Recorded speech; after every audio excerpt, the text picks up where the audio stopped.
Hello and welcome back to another episode of the Vincast. My name is James Guestbrook, also known as the Intrepid Wino, and I've been lucky enough to attend a couple of really interesting things here in Melbourne lately in the wine business.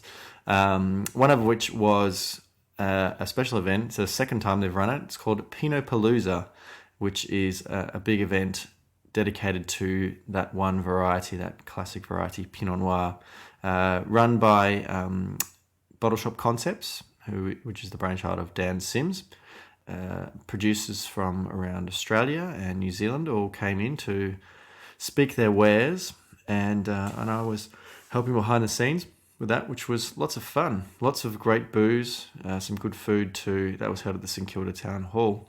A really fantastic event. The other thing that I went along to was something that's called Wine Baptism of Fire, and this year was the inaugural year for this event. It's basically a program designed to allow people who have never made wine before to get that experience.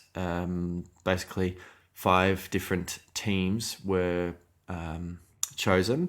They were partnered up with a very experienced winemaker to advise them about what they should do. Everyone was given the opportunity to take a parcel of Shiraz from the Mount Langi vineyard in the Grampians, and I went along to the release of the wines from the 2013 vintage, and they are now available for purchase in vintage cellar stores in Melbourne and Sydney. Essentially, it was an opportunity to look at these wines, all made slightly differently. 4 wines were all red, and 1 was a sparkling rosé, which was quite different for the 2 girls who were given Mac Forbes as their advisor. And a lot of the competitors were sommeliers or other people involved in some way in the wine industry, or just wine lovers. Results are pretty interesting. The wines are really fantastic. They're all young, of course, because they've only been made about 6 months ago and freshly put in bottle. But they were given really good fruit, so it's hard not to make a great wine from it. So check out Wine Baptism of Fire on Google and find out where you might be able to taste some of the wines with some of the competitors. So today my guest is a guy by the name of Luke Lambert, who originally hails from Queensland. Luke makes wine out in the Yarra Valley, a region very close to my heart, and really is doing something different out in the Yarra Valley, working with some possibly unfamiliar varieties in the region and possibly in an unfamiliar part of the Yarra Valley. So I've invited him in to have a chat about his background. So thanks for joining us, Luke. No worries, James. Nice to be in. So, take us back to Queensland. Yeah. So I grew up there, went to school there, and left as soon as I could, pretty much. I'm from a relatively young age knew that wine was maybe going to be my thing. So that was always going to be somewhere else, I suppose. And the Yarra Valley was kind of always in the radar. So what was it, if you knew that wine was going to be where you would go, how did you get introduced to wine? What was your introduction to wine to put you on that path? Yeah, I don't know. It just kind of happened, I guess. I got exposed, my folks were keen wine drinkers, and so wine was sort of always around. And for some reason, it just kind of made sense.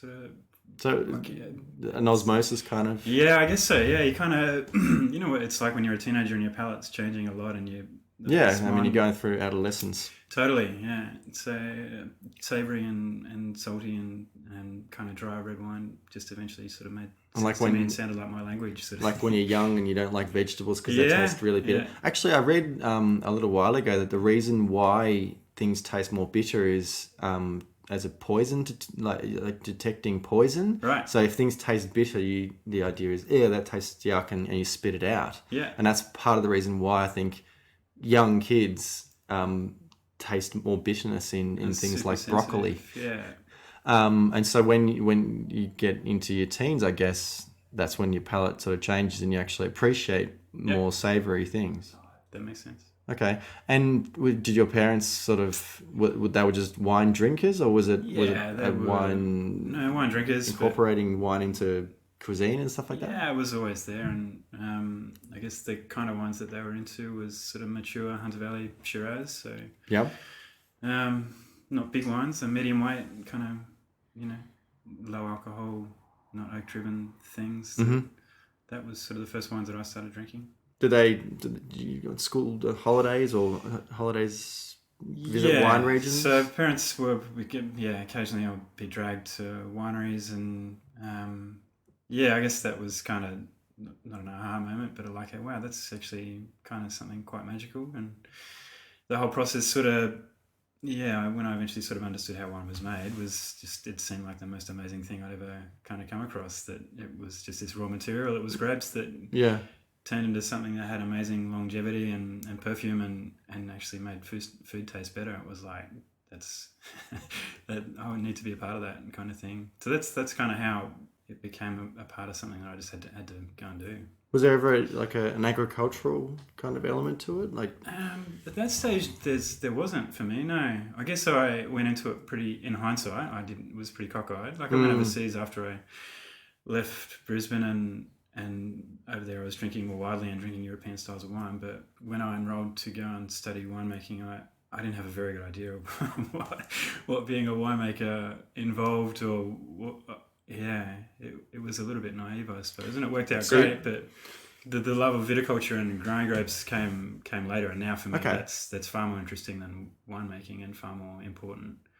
But at the time, no, I can't quite explain it. It just seemed like what I really wanted to do, and I also kind of had this thing where I was able to sometimes see things in wine that maybe some people weren't, kind of thing. I felt like I kind of had a read, like an extrasensory perception. This kind of wasn't a superpower or anything, but I was able to. I was just able to kind of pull the things apart in my head and kind of assess them kind of easily, as far as like a sensory kind of flavor and smell sort of thing. That was always kind of easy for me, and almost in like a reverse engineering kind of. A little bit, yeah. Okay. And that's still, the biggest part and the most important part of what I do is just being able to pick up a glass of wine and decide what needs to be done in a nanosecond sort of thing. And I have, very few other skills, but that was that was kind of one that was always came naturally, sort of there a little bit, I guess. Yeah. And so when you say that, you reached a certain age, you wanted to get out of Queensland, you did that by literally getting out of the country and going and spending some time in Europe? Yeah. So that was after you finished high school? Yeah. So that was, which was amazing. And to go and try wines that I, don't have access to, certainly not in Brisbane. It's. I mean, in Brisbane, let alone today. Yeah. Compared to back then. So it was an eye opener, and that was just kind of sealed the deal to try wines that were, just an extra dimension or several dimensions in flavour and complexity and just lift. That was it. I was kind of sold on it. And were there particular countries or regions that you kind of felt more of an affinity towards? Yeah, it was Italian wine that I guess kind of made the most sense to me, in a way of looking at wine and saying, that's what wine should be. Yeah. And more Australian wine could, perhaps follow the shape of Italian wine. It should be leaner, but it should be drier. Yeah. It should be lighter on its feet, but it should still be dry wine, right? It should still be compatible with food and make you want to eat more, but that doesn't mean it has to be heavy. Less overt fruit. Yeah. And we have that was the thing. It was like you try, and I had, I was familiar with lots of the fruitier styles from Australia. It was clear that there's like a baseline of fruit in all Australian wine because we have so much sun, right? It's like inherent. Yeah. But when I started to get into wine and learn more about it, it was like, well, why are we trying to accentuate the fruit that we already have in abundance? Why not kind of, it's there, it's always going to be part of Australian wine, but why not try and make something a little leaner and more savoury in style? I guess there's lots of reasons why the bulk of Australian wine went the other way, right? It didn't follow the Italian model for how to make wine. It was all about retaining fruit and making concentration and power the highest priority, because if you wanted to charge a lot of money for your wine, you had to have it powerful and had to have it really make an impact. And maybe that was Bigger because is we were better. kind of relatively new to the thing and we didn't quite get Yeah. wine and what its role was. That if you were going to go out and spend $30, which is, that's not inexpensive, that's the beginnings of expensive for wine, then you kind of wanted to taste it, right? And Yeah, of course. I think maybe You want to not know being it's too there. critical, but we got a little bit carried away with that in the 90s and Certainly, I think 80s, 90s. it's a case of that's what Australia became known for. Yeah. And you probably would have been able to sell a lot more wine, not just in Australia, but in the more important export markets. So that to be an Australian wine, that was kind of what you needed to do. I think there was probably a lot of areas that it's particularly not suited for, and therefore the wines probably became a little bit out of balance. But I guess, yeah, to a certain extent, I think it's more about opportunity, like where you can sell your wine.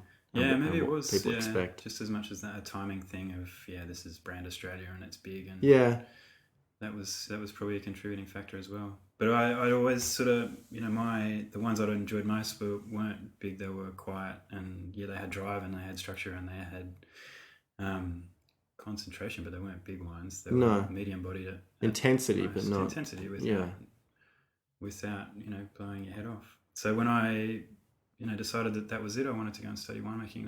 The plan was always to start my own label and come at it from that direction. You sort of almost immediately kind of worked out if I'm going to do something different, then I have to do it, off my own steam and under my own label. Yeah, and that was kind of the magical part about wine and getting involved in those early days. Yeah.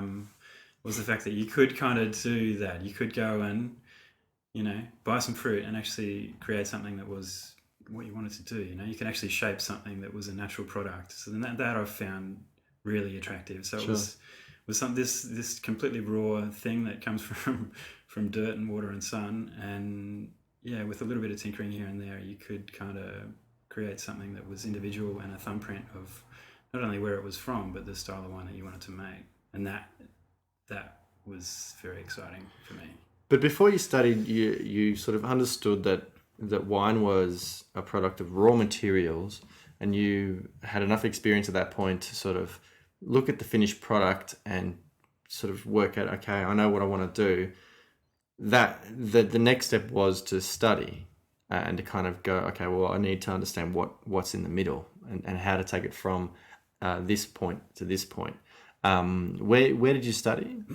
So I went to Wagga Wagga, and I did the wine science course there through Charles Sturt. Okay, yep. So I can remember making enrolling basically from a phone box in London to come back to study. So it was pretty cockeyed, but I just remember making the decision that was it, and just the first steps were. I just remember being in a phone box and making inquiries about how the hell I went home and studied winemaking. Yeah. And a few months later, kind of finalised it all, and not long after that, I was in Wagga in the middle of nowhere studying wine. How was that? It was a bit mind blowing. Yeah, it was exciting. It was like, so this was 14 years ago now, but it was an adventure. Like, I was young and I knew exactly what I wanted to do. I just wasn't sure how to go about it. But this is when you were what, 20? Yeah. So I was 20. That's pretty amazing to sort of have a crystallized picture of where you were going to go. Yeah, and I get asked about that a lot, and I don't know how to explain it. I just knew that that's what I wanted to do for the rest of my life, pretty much. And, I think you are. I think there is some superpowers in you. Not at all. No, I don't know. It was just a bit singular. I don't know. But I'd say I don't. Some might say bloody-minded. Maybe. So and Wagga was, in many ways, it was disappointing and a waste of time. But okay. In other ways, would you care to elaborate on that? And I would not change it for anything.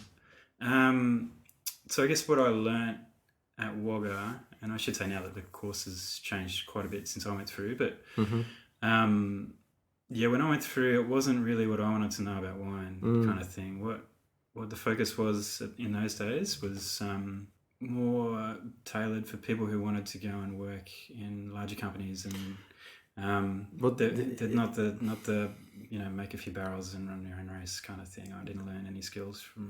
Look, we had the same conversation with Dave. He went to the University of Adelaide. Similarly, didn't have a wine background, didn't know anyone, and everyone he was studying with, probably children of wineries, winemakers, and had a similar. What it seemed like, and probably was the same with Charles Sturt, it wasn't necessarily geared towards what a winemaker wanted, but possibly what the industry needed. Yes. And that was because particularly the bulk market, branded wines, brand Australia, as you say, was growing so rapidly. That was what was needed, was basically... soldiers. Well, yeah, effectively just sort of... people to go and do it. Yeah. Yeah. And I understand why. That's a good point. I hadn't thought about that, but that's a direct link from what was happening in the industry and what Australia wanted its wine industry to be.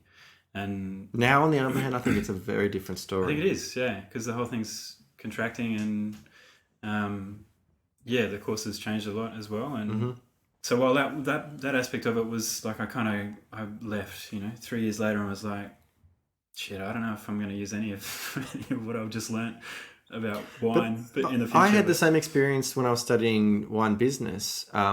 I came out of it because I'd already been working in marketing and wine marketing, and I came out of it thinking, well, now I know what I don't want to do. Yeah. It's almost like a process of elimination, understanding what it generally is to go, well, I'm going to find something else. I'm going to follow a different path. I know exactly what I don't want to do. Yeah.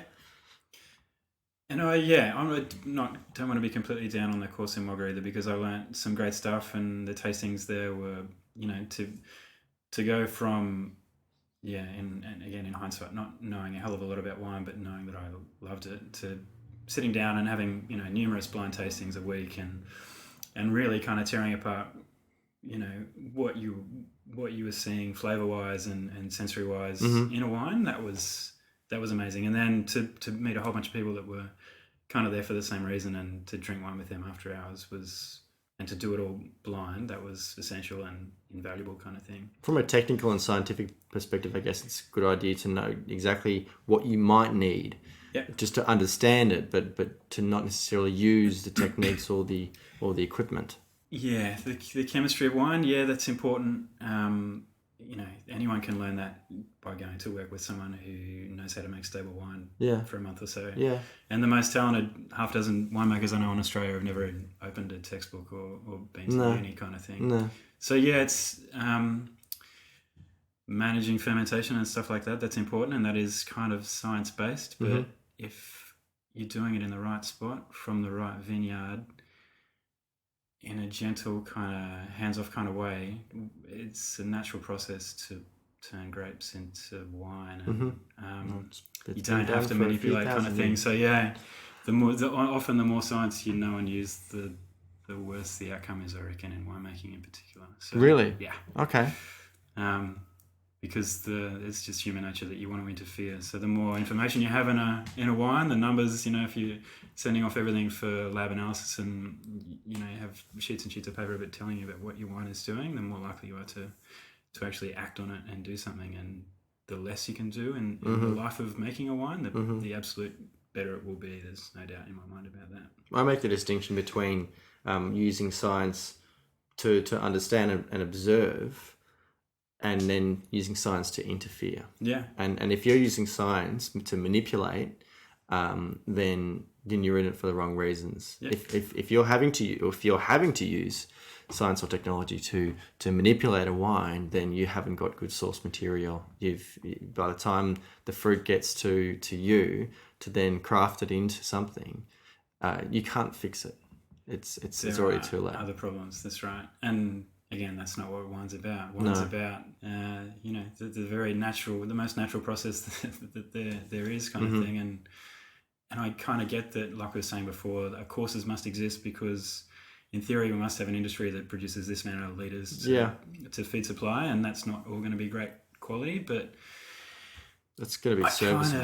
At the same time, again, if you go all the way back to and look at the way viticulture is taught and where we're planting vineyards, then if changes were made there, then winemaking as a tool and an act wouldn't be as necessary, kind of thing. Yeah, it's interesting you talk about We'd that. have an entirely different industry. Because I remember when I visited Julian Castagna earlier this year, and he talked about the partly to do with phylloxera, but all the vineyards that were planted in fantastic regions in Victoria, good cool climate regions. All these vineyards had to be pulled up, and then they had to shift effectively the wine industry into South Australia, which was a lot warmer. But then they kind of worked out, if we use irrigation, then we can get really good crops and get plenty of fruit, and then everyone's going to make money, kind of thing. And in a way, that was almost the worst thing that could have happened to the wine industry, because it completely changed the shape that it might have been heading in. And so it really did sort of shape what viticulture became, and subsequently what Australian wine became. Yeah, wine is one thing that should. Oh, what am I trying to say? I guess if in hindsight the larger production kind of area of Australian wine had been in Victoria, had been in cooler climate areas, had been on slopes, hadn't been on flat broadacre viticulture, maybe it wouldn't be as large as it is now. Maybe there wouldn't have been that boom in the 80s and 90s. But maybe it'd be better. Maybe it would be. But at the same time, maybe Australian wine wouldn't have been put on the map, because they would have said, this cool climate wine's not as good as a European cool climate wine. I think possibly to an extent, they needed to have these really big, sort of juicy, full-bodied, particularly the red wines, and maybe these nice, big, rich, buttery, oaky Chardonnays to actually be different to the European wines. For people to sort of go, okay, and stand up and take notice, and then taste them and go, I quite like this. It's different to this European wine. I get, there's lots of fruit and lots of flavors. I get this kind of wine. And now, I guess, but of course the difficulty is convince the rest of the world that Australia does make cool climate, elegant, restrained wines, when it has established this really strong connection with wines made from sunshine, effectively. Yeah. And I get that, the argument that, just reaching people and getting them into Australian wine, getting them exposed to it, no matter what the wine is, as long as they're drinking something Australian, I have a problem with. And the classic example recently is Yellowtail, and what's happened in the States. And I was there earlier in the year, and they don't want to know anymore. It doesn't matter that they have sold X million cases of Yellowtail at relatively low prices to lots of people. It's kind of muddied the brand of the country of Australia. So it's very difficult recovery from that position as well. So I kind of maintain that you do things once, you do things right, and there's no quick quick fix to anything, particularly not in wine, because everything happens slowly. And if you try and make things happen fast, then usually you shoot yourself in the foot. I think this is probably one of the big problems with wine. I mean, not necessarily in Australia, but in the New World, is that we're all just a little bit impatient, and we kind of expect things to happen much faster, or we get some success and go, fantastic, we've made it. And then when things sort of turn away from us, we're all sort of throw our hands up in confusion, kind of go, I don't get it, And the fact that, wine has changed countless times in Europe over the last 5,000 years. Yeah. So to expect things to continue the way they're going in the New World without change is just it's foolish. Yeah, and as a business model, taking generations to establish a brand or a wine or a vineyard or anything is very difficult. You're only the crazy or the very passionate do it. So I kind of get why people try and invent things and push them hard. But yeah, you're right. That's not gonna fly, particularly not in wine. And if we kind of rely on the amazing things that we have in Australia, which is like endless, there's so much opportunity for awesome expressions of within every state. And even the warmer regions, and even even some of the very warm and kind of flatter areas, there's great opportunities to make Primitivo. Very great Primitivo. Plant the right varieties, and and there's endless opportunity to do amazing things here. But you went through the studies, so you're a qualified, inverted commas, qualified winemaker, and you had an idea about what kind of wine you wanted to make. So did you pretty quickly establish your own winery, or were you working vintages? Yeah, so I was working, it's kind of bouncing around, trying to get as much experience as possible.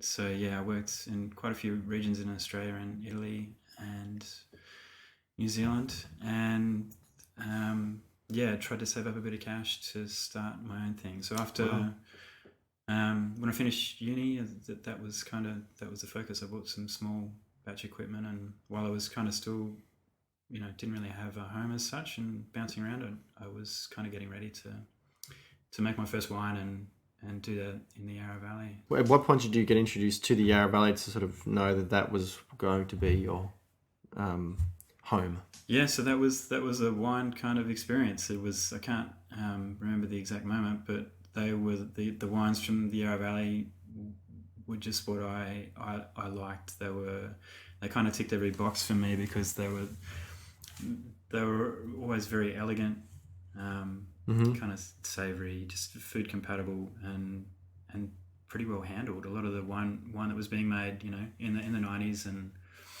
the 80s in the Yarra was kind of European in shape and style, and that just appealed to me. Any particular influences? Yeah, easy. It's Mount Mary, Yarra, Yeringberg. Those guys were, at the very pointy end of what was Victorian wine, I think.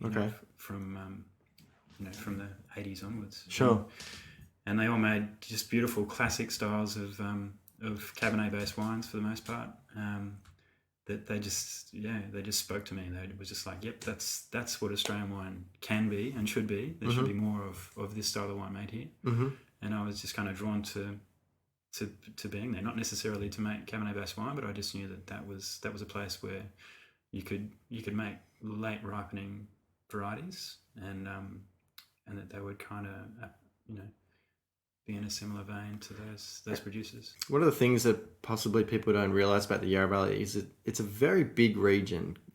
Geographically, it covers a big area, and there are a lot of different areas within that. There are a lot of microclimates, different elevations, different aspects, that kind of thing. So sort of to consider the Yarra Valley in a certain way is sort of fraught with peril. And there are sort of certain wines that it's known for, but even within that, there are going to be different expressions. What were your sort of early experiences in terms of exploration of the Yarra Valley? So I was very lucky. When I left uni, I got a job at Coldstream Hills just as a cellar hand. And so whilst you were working there, that gave you the opportunity to do a bit of exploration of Well, no, it was all there. It was all at the doorstep because being owned by, I guess in those days it was the South Cork. amphitheatre?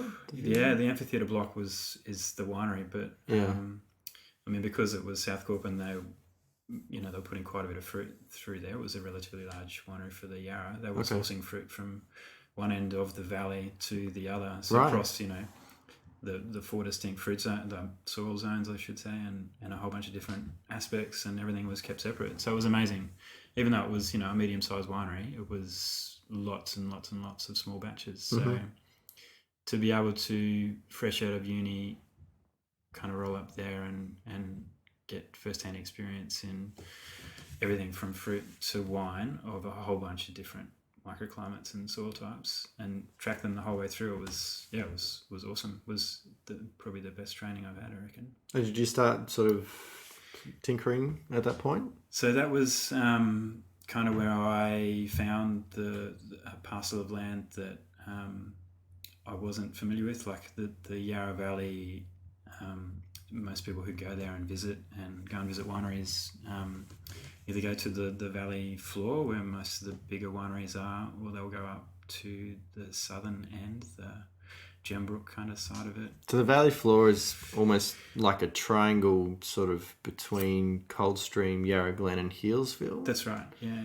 And then the southern areas, that's sort of from Seville all the way up to to Warburton almost. to Warburton, I guess, yeah, and behind like the that Warburton Highway, being basically. Gembrook, yeah. Okay. And then the northern end is kind of the De Bortley's end. So Dixon's Creek, and yeah. Three very separate and distinct parts of the Yarra. And like you said before, they deserve to be their own kind of regions because they're so different. Yeah. The Coldstream source fruit from all of those subregions, and often from different vineyards within those subregions, and often from different blocks within those vineyards. So it's just like, this is great. I was exposed to the lot, and I remember the day they had Shiraz, which we'd kind of laid out for the first time after vintage, and we were looking at the wines. They were basically newborn wines, post fermentation, and they were kind of sitting there as finished wines, and a whole bunch of different parcels of often only a handful of barrels.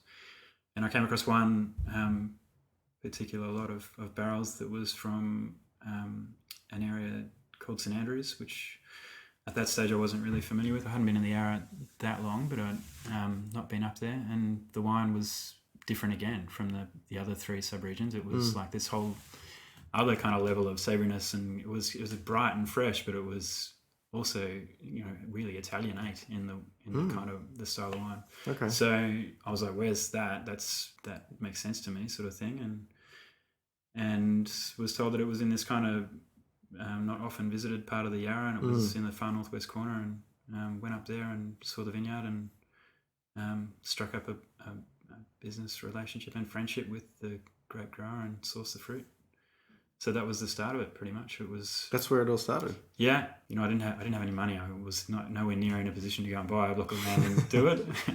That I would never have got there. But I had enough money to buy some small batch equipment and buy a couple of tons of grapes. So I was just thinking long and hard and about where the fruit was going to be from, and from working backwards, looking at the wine, and then visiting this elevated, rocky, windswept, basically god-awful but very beautiful kind of rustic, very Australian kind of landscape. It was really kind of tough conditions up there, but you go up there and there's this very, very beautiful part of it, and that was where Rising Vineyard was, and that was kind of it. Just felt right.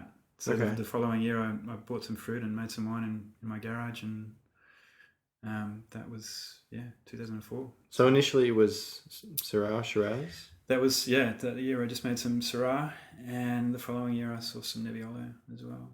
So he already had Nebbiolo planted? No, that was from Heathcote. Oh, okay. And that was, I guess... From the northern part of Heathcote? Yeah. Okay. So the far northern end of Heathcote. And really when I first, going back again to when I first got inspired by wine, it was Nebbiolo that really made me sit up and go, sure. that is... that's what I need to go and be a part of, kind of thing.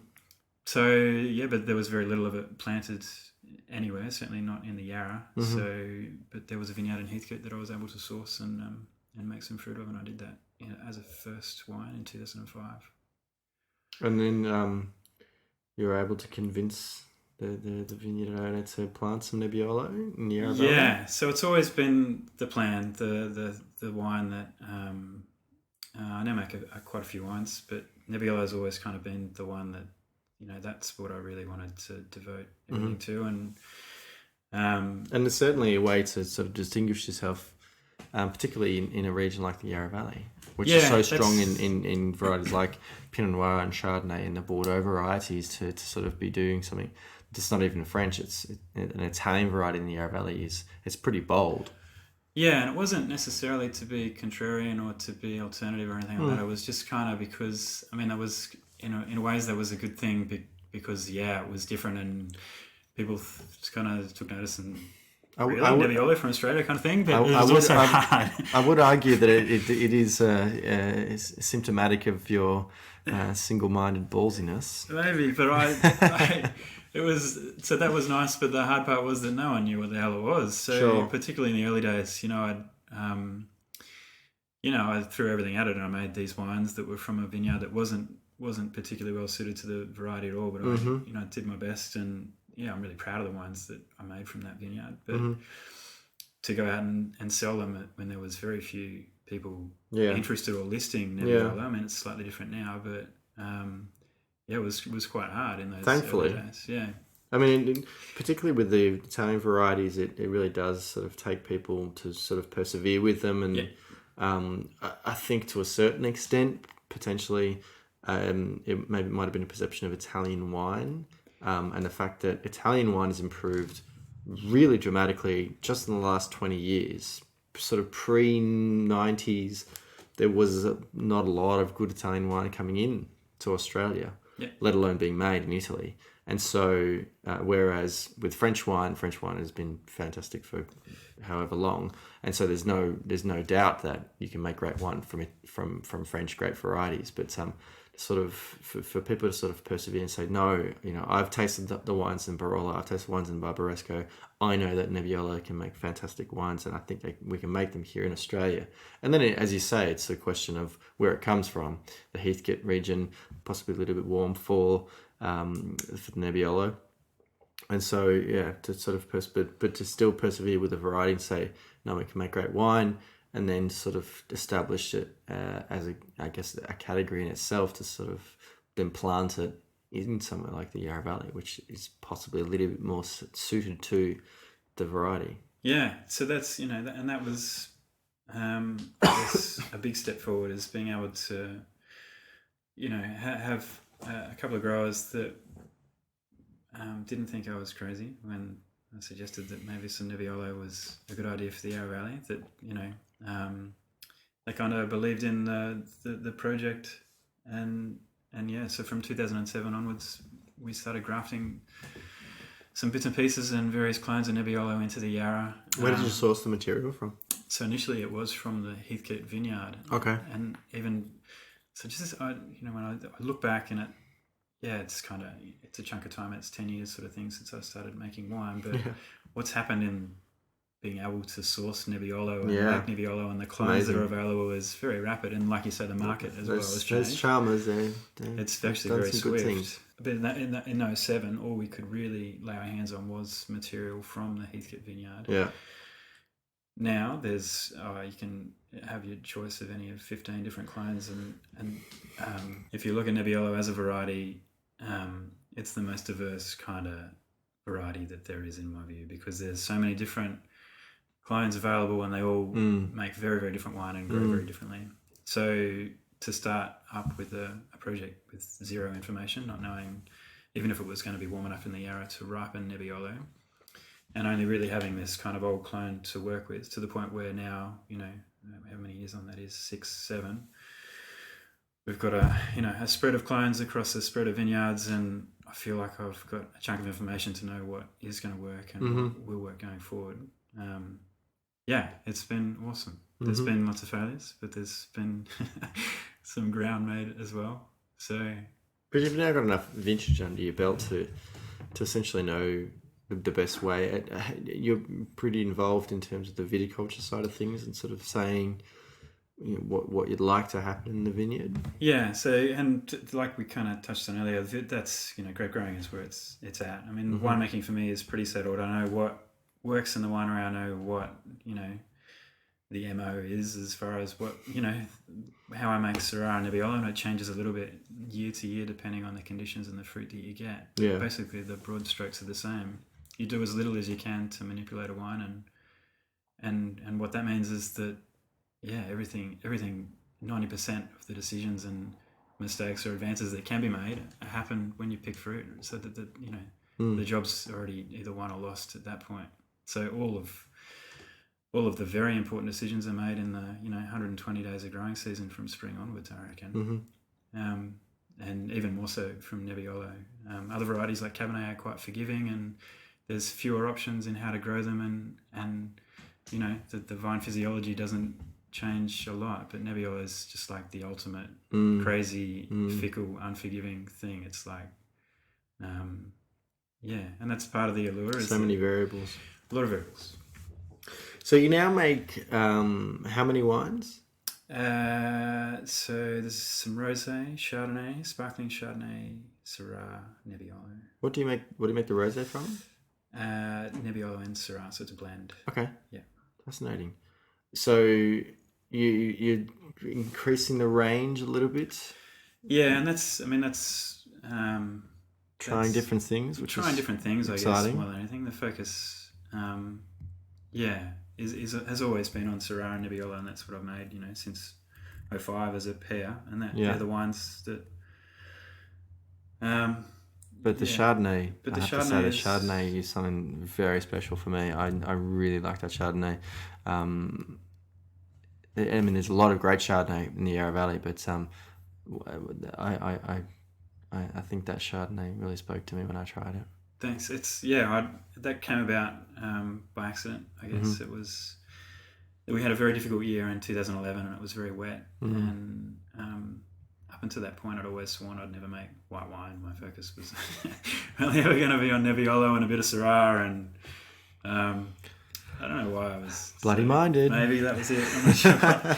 Yeah, but it was such at the end of summer, it had been so wet, and there was so much disease pressure that harvest was looking pretty dicey. Yeah, and I just thought that I needed to keep the lights on, basically, and I thought I needed to buy some white grapes to make some wine. Otherwise, I'd end up potentially with nothing if I waited till April and May, and harvest amounted to zero. So I bought some Chardonnay from St Andrews and made a table wine that's slightly different in style and some bubbles as well. And some bubbles. Now, this is something that I haven't seen. Well, I've actually got a bottle here, James. And this will be quite a moment because bit of show and tell. It's show and tell because this will be the first cork popped of any bubbles I've ever. Oh, I feel very special. It's only just been disgorged this afternoon, so there we go. Whoa, sounded right, didn't it? All right. So this is sparkling Chardonnay from St Andrews from 2011. So this is the first one that I've so this made. Is this traditional method? Yeah. Okay. So it's effectively it's blanc de blanc. Yep. Just a happy accident, I suppose. And now it's going to be a permanent feature. This is from the 2011 vintage. Yes. Yeah. Okay. And I think it's kind of a nice thing to have. It'll only ever be small production, and it's because it's all hand done. It's such an incredible amount of work. I actually sat down and thought about it today, and I thought, oh my god, that probably accounts for less than 5% of total volume that I've made in that particular year. But it would easily account for half of my working hours. Yeah, like it's intense. The amount of that's one of the joys of method traditional sparkling wine, isn't it? It's but it's been worth it. So I quite like the wine, and it's a different style. It's quite different aromatically. It's almost in a kind of Marmite kind of area, which is really interesting. There's, the lees contact has only been 12 months, so the dead yeast left in the bottle before disgorgement, which is what happened today, has only been, not a long period, but the pickup has been of that autolysis. The Vegemite character has been high. Whether or not that's because it's a wild yeast ferment or because I don't filter the wine and there's kind of carrying turbidity, I don't know. I can tell you, I definitely think it's that wild yeast and that unfiltered character. It's much more savoury than you would expect, and I'm surprised that it's only spent 12 months on the lees in the bottle. Yeah, because that savoury component is really speaking out volumes. So when this kind of came about, it was like, how, what do I like about sparkling wine? What do I want mine to look like, kind of thing. It was the first question. And I looked at a whole bunch of sparkling wine from Australia, and it was interesting. I never really sat down and kind of thought seriously about it, but they were all very austere, very skeletal, kind of hard. Not all of them. There was some that had, some suppleness to them, but I guess I was critical about the ones that really were trying to emulate champagne and be super fine and super elegant, but kind of missed the mark, and in fact just looked skinny and hard drinking. Sure. So the plan was to make something that was, out the other end, that was picked a little bit later, so it was kind of riper and had more fruit. Was less driven by acid, so this is actually quite a broad and mouth-filling wine. It's almost like a table Chardonnay with bubbles in it. Almost. It's very fascinating. I really like this, actually. I'm really happy with it. You would to see that kind of level of savoury character, you would expect it to have sat on lees for about 6 years. Yeah. Part of what I kind of wanted to do differently and what I was shooting for is to not be protective with the wine. I think a lot of people who make sparkling-based wine are very careful about it, and they will use a lot of inert gas, a lot of sulfur dioxide to kind of make sure they retain every ounce of kind of pristine citrusy fruit. Yeah. I did the entire opposite. This wine was basically Plenty of filtration too. brown juice, and filtration is like the worst thing I think you can do if you want to make. So this was, has seen a chunk of air in its life. It's kind of been knocked around a little bit, but it still has perfume and charm and stuff. But it's the other end of the flavour spectrum. It's not driven by citrus. It's driven by earth and straw kind of characters. And that's, I think, what sets it apart. And it's a unique, special vineyard grown in a difficult year, but we managed it in a way that only very good fruit came into the winery. And it's certainly not an area that's known for its sparkling-based wine. No, not so much. I think it tends to be the, as you said, the sort of the southeastern area. Yeah. So that's really exciting. And so you've just been disgorging and bottling, and then you're going to leave that for a little while. You're going to label that up, and it's that will sit probably not for very long. I think. Hoping to have that out by the end of the year. Yeah, I think so. Yeah, awesome. Start of summer. I think awesome. People hopefully want to glass of bubbles somewhere. Perfect time. Yeah. At least here in the southern hemisphere. Yeah. What about so in terms of your wines are currently available in Australia? Are you doing any exporting? You mentioned you'd spent some time in the States. So that's I'll probably export. This year will be half of what I make now. So. That's nice to be able to, have several markets kind of spread around and to be able to go over there and talk to people and talk about Australian wine, and I think, present something a little bit different to what they're perhaps used to seeing from Australian wine, particularly in the States, and to be able to tell them that, well, if you are jaded with Australian wine and you feel like you've seen it all, then you're entirely wrong.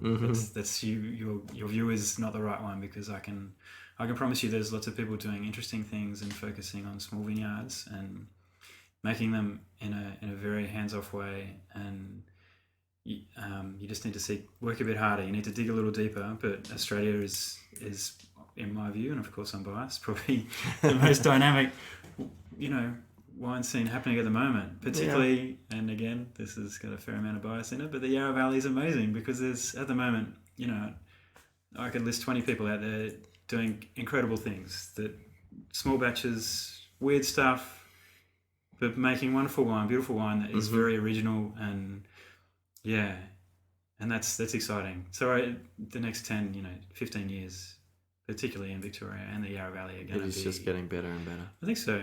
And it's in the right direction as well. It's kind of, if we kind of drag it as, in that direction from a small point of view, from the guy or the girl who are just making a handful of barrels, they want to grow, but they started off making a handful of barrels from something, from an interesting place because they think it's got merit. And that's the Australia that we kind of need to sell overseas, it's cool. It's great. I feel very fortunate to be around at this time and working out in the Yarra, and I think it's probably the hardest time as well. I think it's probably the hardest time that. I think everyone's going to come out of it stronger. I think so. Maybe not everyone, but the people who do come out of it, will be better for it. And I hope that the bigger end of town, the bigger companies get through it as well. I kind of hope that they make slightly different wine. If I'm honest, I wish that they kind of pegged it back a bit and made, wine more in the style of carafe wine from Italy, kind of thing. Things that had delivered on food compatibility and. You can make wine that essentially still is Australian, is uniquely Australian, and is still very palatable, but isn't all the same. That's one of the big problems that I have with a lot of branded inexpensive Australian wine, is it all kind of tastes the same. It could come from anywhere. And that's not what wine's about, right? No. Wine is about a place, a time, a vineyard. And that can translate to a larger scale. You can still look at what De Bortoli's in the Yarra Valley do amazing things on a larger scale. Amazing value and incredible value. You buy a bottle of Windy Peak, it has an identity. That wine, that is a wine that's not expensive, but it has a thumbprint. You can recognise it, A, as De Bortles, B, as Yarra Valley, C, as Pinot Noir. It's like, if more larger companies kind of rolled that way, then, yeah, we'd be laughing. Do you have a website? Yep. So how can people get in contact with you? Email's the best via the website. Yep. LukeLambertWines.com.au. To find out where they can find your wines out in the markets. Yeah. Fantastic. Well, I really appreciate you making some time for me, Luke, amidst all this disgorging and bottling. But thanks for dropping by. Thanks. Okay, guys. Thanks again for listening to the Vincast. You can follow me at Intrepid Wino or at the Vincast on Twitter. Please like me on Facebook at facebook.com/Intrepid Wino. Please subscribe to the podcast and make sure you rate and comment. And we will see you next time. Bye.